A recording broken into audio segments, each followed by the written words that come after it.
Tous les enfants ont mérité la connaissance, la joie et la santé.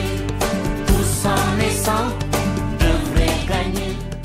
Mesdames et messieurs, bonsoir. Bienvenue dans ce journal. Aujourd'hui, c'est le 20 novembre, Journée internationale de l'enfant. Cette année, les enfants prennent les commandes. Nous allons vous parler de l'investissement public, du mariage d'enfants, de la mendicité, de l'approchement communautaire de la lèpre. L'investissement public sur les enfants serait le plus faible au Sénégal.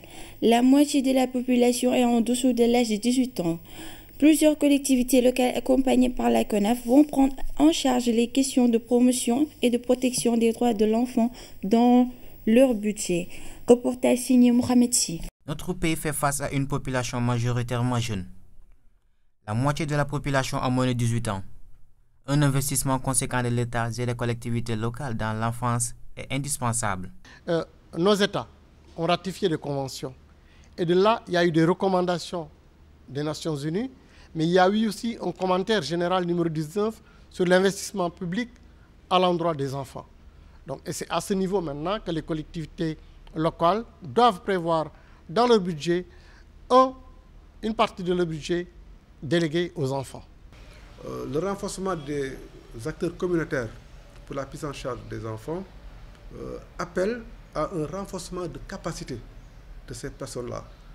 Donc dans votre quartier, si nous créons un comité d'alerte et de veille, ce comité composé de volontaires doit être capacité à mieux appréhender les droits de l'enfant afin de répondre mieux à sa mission. La CONAF, Coalition nationale des associations et ONG en faveur de l'enfance, accompagne certaines collectivités locales dans la planification et la budgétisation sensible à l'enfant. Vous voyez par exemple dans certaines régions comme dans le Sédhiou, à Dakar, à Kédougou, où nous travaillons avec des collectivités locales aujourd'hui, où une part de leur budget est allouée aux enfants. Si nous prenons par exemple dans le cadre de Sédhiou, par exemple dans le Oudoukar, où en fait on travaille aujourd'hui avec ces collectivités locales, où les maires ont prévu en fait dans leur budget de prendre en charge une partie de l'éducation des enfants. Ils ont eu à construire des parties, ils ont eu à réfectionner des établissements pour la prise en charge des enfants. Il faut une étude précise pour déterminer d'abord quelle est l'allocation de ressources qui vient de l'État vers les enfants. Certaines collectivités locales dans les régions de Kédougou, Tamba et Sédhiou ont reçu des formations en budgétisation sensibles à l'enfant. Ils ont compris l'importance des questions de promotion et de protection des droits de l'enfant dans leur budget. Le mariage d'enfants, un phénomène qui prend de l'ampleur dans certaines localités du Sénégal. L'une des causes principales du décrochage scolaire des filles a des impacts négatifs sur la santé des mères et des enfants. Suivons ce reportage de Mame Fatou Gueye Cissé. Malgré les campagnes de sensibilisation, le mariage d'enfants existe toujours au Sénégal. Les statistiques montrent que 31% des filles sont victimes de ce fléau. Au niveau national, on peut penser que l'ampleur est relativement moyenne. Nous avons vu que dans des régions, par exemple, comme Kaffrine, comme Kolda, comme Kédougou, le taux de mariage précoce est très élevé. Plus de 40 000 filles sont touchées par cette pratique. L'ONG Save the Children et des partenaires se sont engagés sur le terrain pour lutter contre ce phénomène qui freine l'épanouissement des jeunes filles. Le premier élément pour Save the Children est de pouvoir, basé sur un accord de partenariat, pouvoir renforcer les capacités, disons, des organisations de la société civile. À côté de cela, il faut travailler avec les communautés, donc les hommes, les femmes, les filles elles-mêmes, mais aussi les garçons. Et donc, avec ces partenaires de mise en œuvre, nous menons des campagnes de sensibilisation dans les zones touchées. Dans certaines communautés, la CONAF a sensibilisé les religieux. Conscient aujourd'hui des impacts négatifs, il exige l'extrait de naissance de la jeune fille avant de sceller le mariage. pour sukaɓe rewɓe meɗen hutorde sigi kala ɗaɓɓaɗo meɗen landademo ko honto kaydima jibinande woni fof no jaɓi sansude saabu hande wona jon galle ka saare e cayɗen wona jon galle wona hayto tunni kala fottaɗo ɓiɗɗo debbo so heɓa duuɓi 17 e jaɓata humude dewgal ngal e jaɓatamo okkitirde. L'État du Sénégal s'est engagé pour mettre fin au mariage d'enfants. Une rencontre de haut niveau a eu lieu dans ce cadre à Dakar. Le gouvernement du Sénégal s'est fortement engagé. Déjà en 2016, vous savez que le gouvernement a lancé la campagne nationale pour mettre fin au mariage d'enfants dans le cadre de la campagne régionale de l'Union africaine. Nous avions élaboré un plan d'action de lutte contre le mariage d'enfants. C'est un plan d'action qui considère des paramètres comme d'abord des situations de référence sur des études sur la situation du mariage d'enfants au Sénégal, mais aussi sur des études sur les déterminants et les conséquences du mariage d'enfants au Sénégal. Le mariage d'enfants présente de graves conséquences sur la santé des jeunes filles. Tout doit être fait pour bannir à jamais ce phénomène. La mendicité chez les enfants est une situation qui inquiète les autorités dans les daara modernes. Les élèves reçoivent une éducation à temps plein avec un curriculum officiel, tandis que les pères des daara traditionnels sont plus présents dans les rues qu'au lieu d'apprentissage. Pamnongo Lambay s'est rendu dans 2 daara différents, suivant son reportage. Rien qu'à Dakar, il y a 30 160 enfants magnants, selon l'étude commanditée par la cellule de lutte contre la traite des personnes. Cela dénote d'une situation préoccupante. En ce XXIe siècle, il est inadmissible que cette masse critique d'enfants se retrouve dans la rue au moment où la Constitution garantit l'éducation pour tous les enfants. Pour lutter contre la mendicité, l'État du Sénégal, à travers le ministère de la Justice, a sollicité de la coopération italienne qui a bien voulu donc le financer, un projet d'appui à l'éradication de la mendicité au Sénégal avec l'appui technique du Haut Commissariat des Nations Unies pour les droits de l'homme.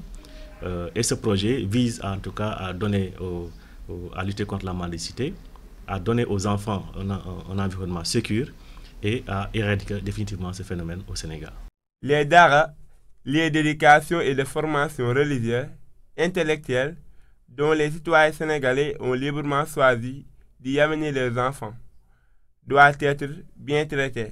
40% du budget national vont à l'éducation. Qu'en est-il pour les daara? J'ai vu les élèves qui sont dans de très bonnes conditions. Donc, comment vous voyez ça? Merci de cette question. Bon, vous savez que nous avons une école franco-arabe avec internat aussi, mais nous nous débrouillons avec les moyens du bord. Nous ne disposons pas tous les moyens qu'il faut pour mettre les élèves dans de très bonnes conditions. Mais néanmoins, il y a des bonnes volontés. Avec l'aide de Dieu, nous sommes en train de réussir un travail merveilleux. Malgré les projets, les interventions directes, professionnelles des enfants, talibés, les appuis aux familles, quelle est la situation dans les daara? ku fi ñëw rek barab bi mooy wax ak yow waaw ku fi ñëw te xam ne nit nga di jullit di taalibe su ñëwee ci barab bi ci boppam mooy wax ak yow nga xam ne barab bi am na lu mu soxla kon barab bi su amee lu mu soxla kon ñi fi nekk am nañ luñ soxla li ñu aajoo. yaakaar naa ne affaire yaraanu xale yi responsabilité partagée la bu dee am na ay mesures d'accompagnement yu état bi def ay centres d'accueil appuyer daara yi ni mu leen war a appuyer defe naa dina demee ni mu war a demee mais dañ ci profiter rek féliciter collectivité locale muy maire de ville de Pikine parce que daara ji amoon na carnet de santé daara ji maire de ville de Pikine boole na ko ci daara yi nga xamante ni mi ngi koy accompagner dama ko bëgg fàttaliwaat tuuti rek am na ay consommables yu fi organisation yu bari ak maire def ba pare daara ji bokk na ci daara yi nga xamante ni maire dina leen defal indemnité mensuelle. En dépit de cette situation alarmante, dans les daara, on note beaucoup d'initiatives privées. Dans le cadre de l'harmonisation des interventions en matière de protection de l'enfant, le Sénégal a adopté une stratégie nationale qui constitue le document référentiel. Pour sa mise en œuvre, les organes de prise en charge communautaire sont créés au niveau des quartiers, des villages, des communes, des arrondissements et des départements. Reportage à Pikine avec El Hadj Talesso. Face aux abus auxquels les enfants sont confrontés, Les acteurs de première ligne se sont mobilisés dans le comité départemental de protection de l'enfant autour du préfet, qui en est le président. Quand un enfant est en danger ou en situation de précarité, il est pris en charge par des services spécialisés et les acteurs communautaires. Quand on nous réfère des enfants, c'est des enfants dénis de leurs droits. L'éducation est un droit pour tous les enfants. Le comité départemental de protection de l'enfant est un mécanisme communautaire qui comble le déficit de personnel spécialisé en matière de protection. Le CDP est un cadre fédérateur. Tous les acteurs qui sont dans la communauté participent. Ensuite, les services sociaux, qu'ils soient des services sociaux déconcentrés ou des services sociaux décentralisés. Cependant, la participation des enfants fait défaut dans ces structures de protection. Chez nous, Africains, on a toujours donné une place privilégiée à l'enfant. Mais attention, il faut aller voir maintenant dans ce qu'on appelle la CDE, la Convention relative aux droits de l'enfant, dans ce qu'on appelle la Charte africaine des droits de l'enfant. On dit oui, il faut donner à l'enfant ses droits pour qu'il puisse s'épanouir, mais oui, il faut que l'enfant aussi connaisse ses devoirs. Cet enfant, victime de maltraitance, s'est retrouvé dans la rue et a subi des atrocités, dans sa vie.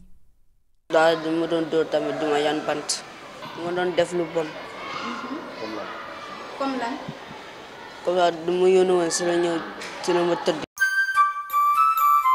La lèpre refuse surface en 2016. 332 cas ont été enregistrés au Sénégal.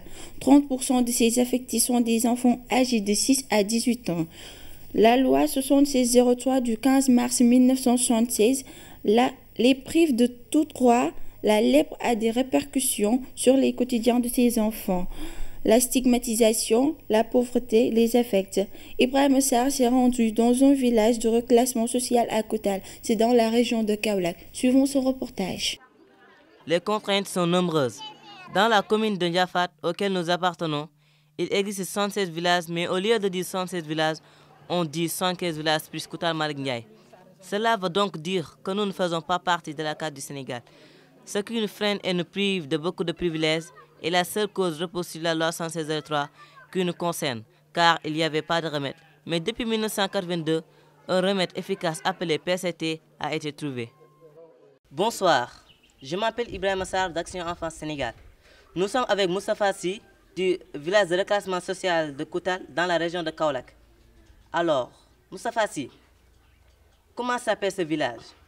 Ce village s'appelle Koutal Malick Ndiaye, dans la région de Kaolack, créé en janvier 1952. Bon. Il y a combien d'habitants dans ce village? Environ 1000 et quelques habitants. Pourquoi la création du village? Ce village a été créé pour les hommes affectés par la lèpre, pour éviter la contamination avec les autres. Quelles sont les difficultés que vous rencontrez? Les difficultés que nous rencontrons, le manque d'électricité publique, et l'éclairage dans les maisons, et l'environnement que nous vivons n'est pas sain. J'entends parler d'une loi. C'est laquelle? C'est la loi 7603 qui a régi des villages de reclassement social qui sont au nombre de 9 au Sénégal. Qu'est-ce que vous attendez de l'État? Nous, les enfants de Koutal Malick Ndiaye, nous demandons à son Excellence le président Macky Sall l'abrogation de la loi 7603. Merci. Merci.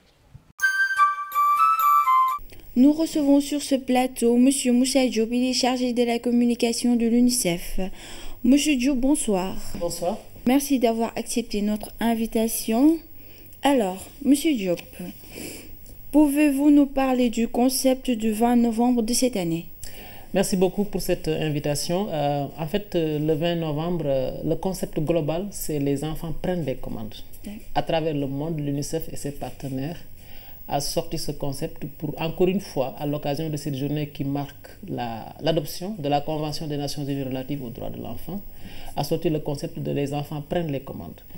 À travers le monde, dans certains pays, il y a l'UNICEF, il y a les enfants qui vont prendre le contrôle du Parlement, entre guillemets.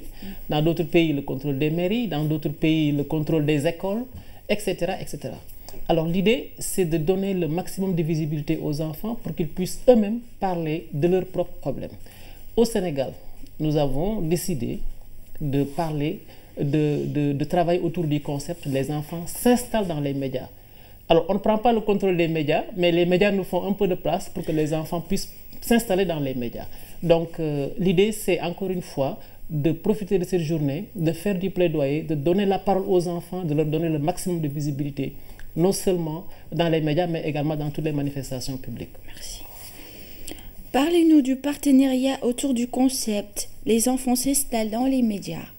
Alors, nous avons véritablement, je dois le dire ici, bénéficié d'une oreille très attentive de la part des médias, ce qui était très important pour conduire ce genre d'opération et pouvoir mettre en œuvre ce concept.